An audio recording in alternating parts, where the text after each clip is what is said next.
দেখেছি রাধারানীকে মারতে যাবে। রাধারানী দেরি না করে মা যোগমায়াকে স্মরণ করলেন।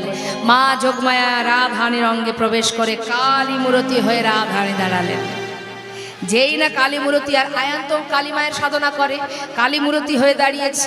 নবকদম্বিনী যিনি রসের পরিপাটি, নবকদম্বিনী যিনি রসের পরিপাটি, নীল শাড়ি খসাইয়া পরায় অরুন্ধতী, নীল শাড়ি খসাইয়া পরায় অরুন্ধতী, কালী মূরতি হয়ে রায় দাঁড়াইল, কালী মূরতি হয়ে রায় দাঁড়াইল, কালী মূরতি ধরে রায় দাঁড়াইল, কালিয়া মূরতি ধরে রায় দাঁড়াইল। ছুটে গিয়ে ছুটে গিয়ে রাধারানীর চরণ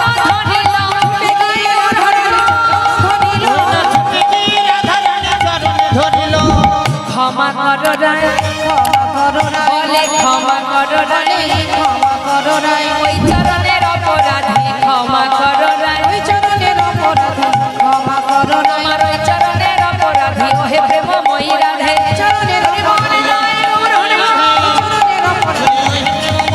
ওই চরণের অপরাধী, ওই চরণের অপরাধী, ছুটে গিয়ে রাধারানী চরণ ধরিল।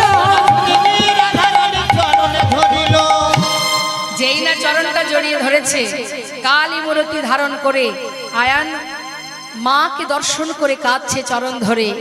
আয়ানের হলো চৈতন্য, বলে শ্রীমতী তুমি ধন্য,